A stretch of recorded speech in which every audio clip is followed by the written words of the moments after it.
Manor.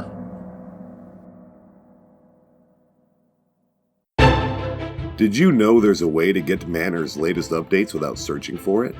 Now you can by subscribing to Manor Newsletter. With Manor Newsletter, you'll find out the latest developments on things such as feature release dates, the status of productions, exclusive discounts for subscribers, and much, much more. Be the first to know. A subscription is free and takes less than a minute to sign up. Visit manorhq.com and fill out the subscription form on the homepage. Don't get left alone in the dark. Sign up today for Manor Newsletter by visiting manorhq.com.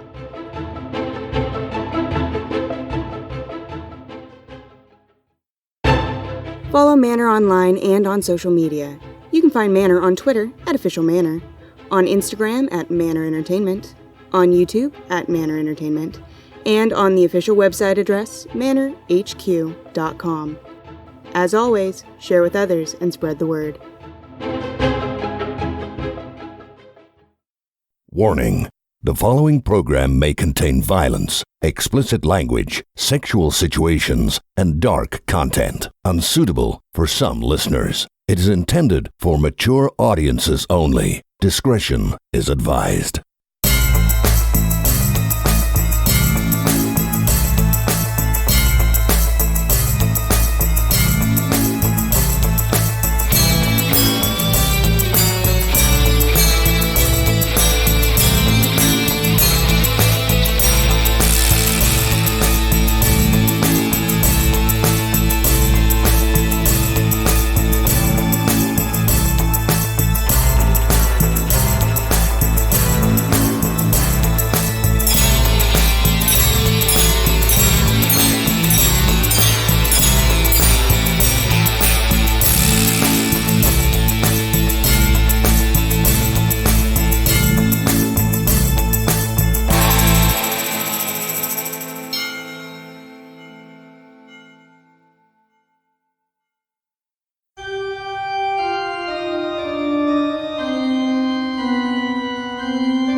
For 6 years they've been meeting on Halloween night here at Walter's cabin and reading ghost stories to each other.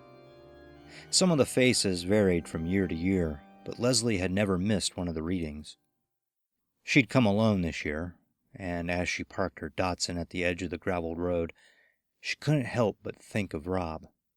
She'd brought him to the reading the year before, and that night they'd slept together for the first time. It had been nearly 2 months now since she'd heard from him, and the thought of him left her wavering between guilt and sadness. Her shoes crunched on pine needles as she dodged the water droplets dripping from the trees overhead. The night was colder than she had expected, the chill seeping quickly through her light jacket. She hopped onto the porch of the cabin and rapped on the door. Walter's wife, Susan, answered it. "Come in," she said. "You're the first one." "It's cold out there," Leslie said. "Isn't it? Tea's ready. Sit down and I'll bring you a cup." Leslie had barely settled by the fireplace when the others began to trickle in. Some of them had books, others had manuscripts. Most of them also had wine or beer.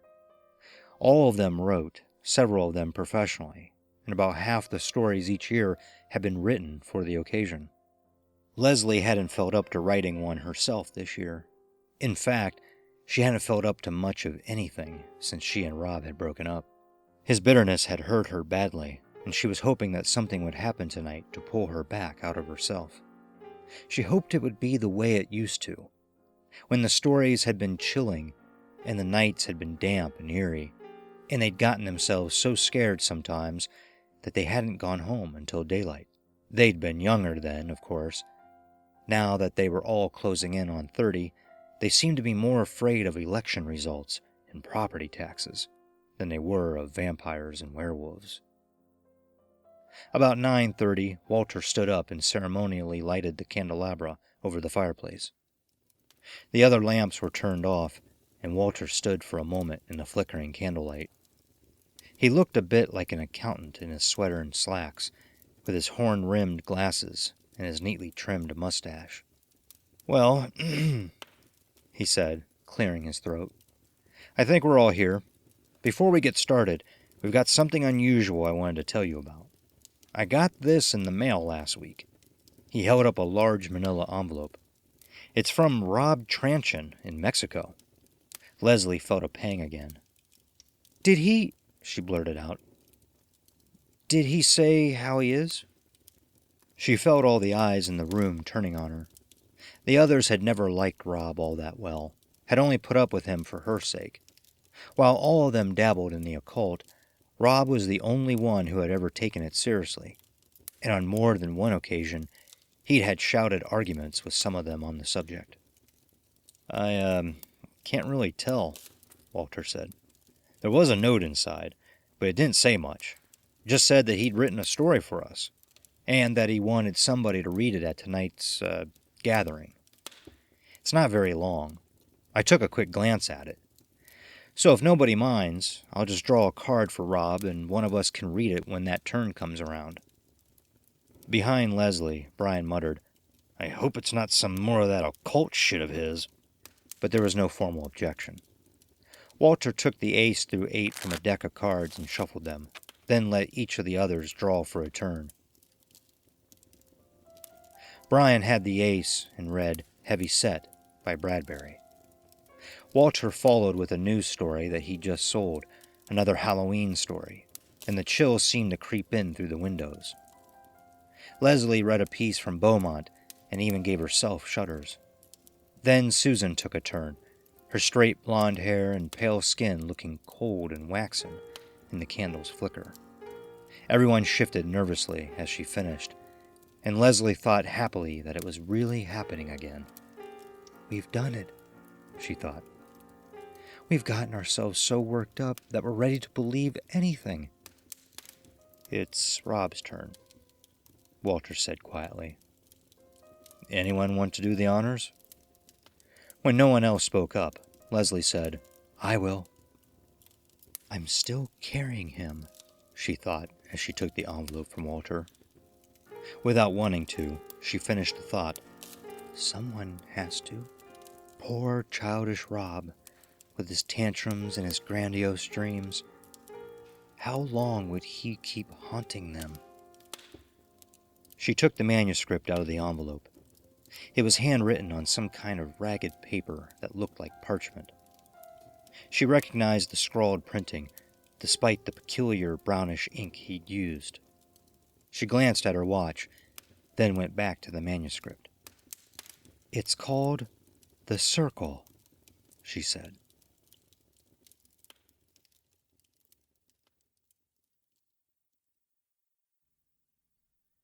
She began to read. "For 6 years they've been meeting on Halloween night, here at the cabin by the lake, and reading ghost stories to each other." Leslie looked up. Something about the story was making her nervous, and she could see that same unease on the shadowy faces around her. Some of the faces varied from year to year, but a central group remained the same. They had a lot in common. They played their games with each other, went to movies together, and sometimes they went to bed with each other. Leslie felt a blush starting up her neck. She might have known he would do something like this to embarrass her. He'd been so jealous of the few stories she'd sold, and when she tried to offer him some advice, he'd blown up. That had been the first quarrel. And he'd come back to it again and again, more bitter each time, until finally he'd left for Mexico. "Well, I'm the one reading this thing," she thought. "If it gets any more personal, I'll just stop." Together, she read, they decided that the supernatural was fit material for stories on Halloween, and not much else. Thus they, in their infinite wisdom, were not prepared for what happened to them that Halloween night. The leader of the circle got a story in the mail that week. It was written by someone he had known, but never really considered a friend. Because of his beliefs, he didn't recognize the power that lay in the pages and in the ink that the story was written on. And so he accepted the challenge to read the story aloud that Halloween. They met at the cabin and read their stories, and then they began to read the story by the man who was not with them anymore. And as soon as they began to read it, a heavy mist settled down around the cabin. It was like a fog, but so thick you could almost feel it squeeze between your fingers. It carried the salt smell of an ocean that shouldn't have been there, and everywhere it touched, the world ceased to exist. Leslie's mouth had gone dry. She was leaning forward to pick up her teacup when she saw the window. "Oh my God," she whispered. Beyond the window was a solid mass of white. They all stared at the fog outside the window. Guy and his new girlfriend, Dana, had been sitting under the window, and they'd moved into the center of the room. "What is it?" Dana asked. Her voice had a tremor in it that made Leslie even more frightened than before. "It's called fog," Brian sneered. "Haven't you ever seen fog before?" He started for the door. "Look, I'll show it to you." "Don't," Leslie started, but her throat caught before she could finish the sentence. The candlelight glinted off of Brian's moist lips and oily hair. "What's the matter with you guys? What are you afraid of?" He jerked the door open. The fog lay outside like a wall of cotton wool. The edge of it, where the door had been, was as smooth as if it had been cut with a razor. Not even the thinnest wisp tried to reach through the doorway. "See?"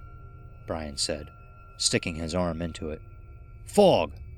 Leslie saw his nose wrinkle, and then she smelled it herself. It was a salty, low-tide odor, like dead fish. "Yuck," Brian said. He took a step toward the porch of the cabin, lost his balance, and caught himself by gripping the molding on either side of the door. "What the hell?" He extended one leg as far as it would go, then lay down and reached out into the fog. "There's nothing there." "I don't like this," Susan said, but no one was listening to her. "No porch?" Brian said. "No ground, nothing." Almost imperceptibly, they all began to move closer to the fireplace. "Close the door," Walter said calmly, and Brian did as he was told. "Leslie, what's the next line of the story?" "With the fog came the sound of the wind. It howled and it screamed, but the air never moved, and the fog lay heavy over the cabin. The noise began. It started as a low whistle, then built into a moaning, shrieking crescendo. It sounded less like a wind than a chorus of human voices, frightened and tortured out of their minds. "Stop it!" Susan screamed. "Stop it! Please make it stop!"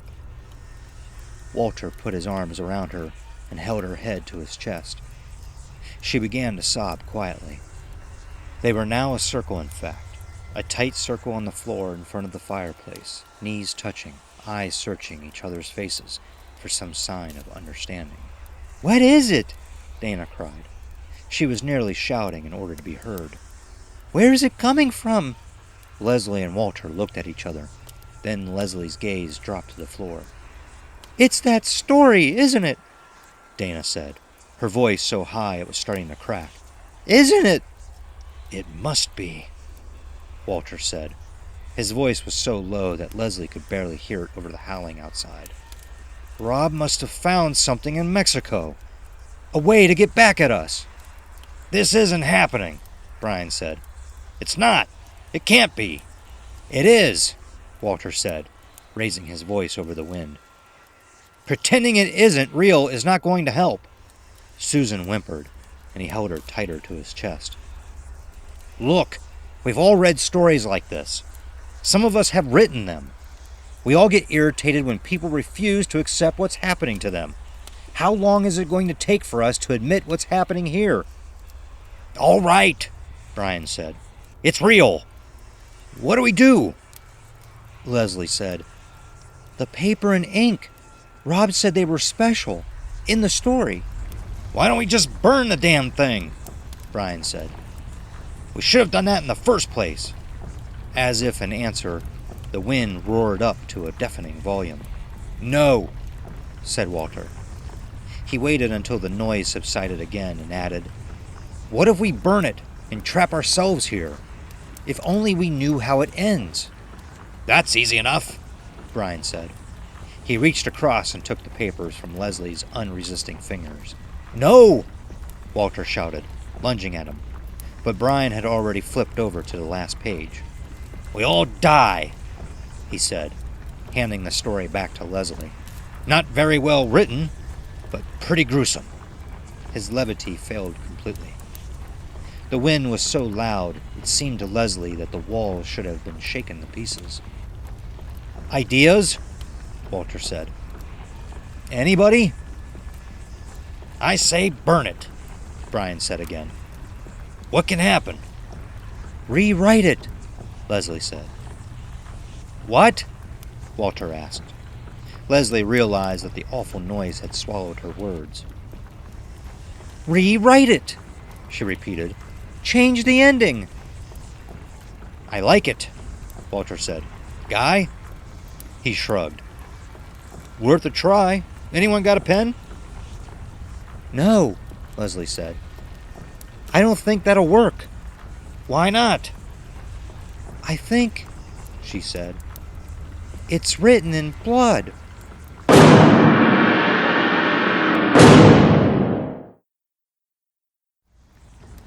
She knew it was up to her. It was like bellying the cat. Her idea, her responsibility. Before any of the others could stop her, she got a safety pin out of her purse and jabbed it into the index finger of her left hand.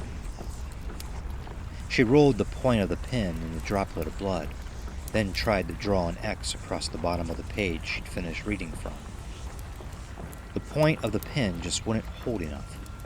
Finally, she just wiped her finger across it, and then did the same thing on the last 2 pages. "Now," she said, "what do I write?" They all sat and looked at each other while the ghost wind shrieked at them. "How about everything returned to normal?" Guy said. "What's normal?" Brian asked. "He's got a point," Walter admitted. "We may need to be more specific." "Not too specific," Leslie said. "I've only got so much blood." No one laughed. "Okay," Walter said. "Does anybody know what time Leslie started reading?" "I checked," Leslie said. "It was 11:18. "All right. How about everything returned to the way it had been at 11:18 that night?" There were nods all around. "Go for it," Guy said. This time, Leslie had to use the pen. It was slow going, but she finally got the words scrawled across the bottom of the page. The wind continued to scream. "Read it," Walter said. Leslie's hands were shaking. "Come on," she told herself. "You didn't lose that much blood." But she knew it wasn't that. What if she read it and it didn't work? She couldn't stand that horrible, shrill noise much longer. From the back of her mind, a grim thought began to nag at her. What were the gruesome things the story said happened to them? "Let it work," she prayed. "Let everything be the way it had been, just exactly the way it had been." "Everything," she read, her shaking voice barely topping the roar of the wind. "Return to the way it had been at 11:18 that night."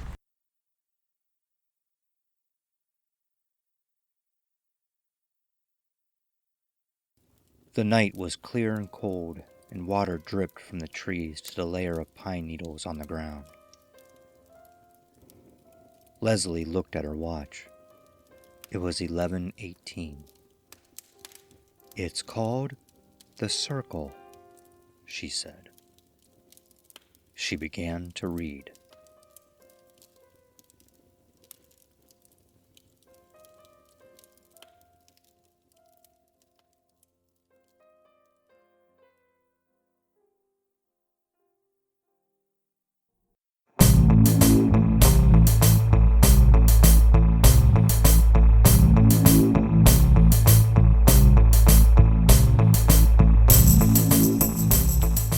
You've been listening to Manor House, Episode 3, The Circle. This episode was originally recorded and produced in March 2015. Subscribe to this show and leave a rating, a review, and general feedback wherever you're receiving this program. Share with others on social media and at home. Your feedback, as well as sharing with others, helps grow and continue future productions. Credits. Story by Louis Shiner. Script by Rock Capuano. Performance by Rock Capuano. Sound and music by Edel SFX. Manor House theme song by Alan Postscript. Special thanks to Louis Shiner. Manor House was created by Rock Capuano. Manor House is a Manor Entertainment production. The story, all names, characters, and incidents portrayed in this production are fictitious. No identification with actual persons, living or deceased, places, buildings, and products is intended or should be inferred. This production is protected under the copyright laws of the United States and other countries throughout the world. Country of first publication, United States of America. Any unauthorized exhibition, distribution, or copying of this production, or any part thereof, may result in civil liability and criminal prosecution.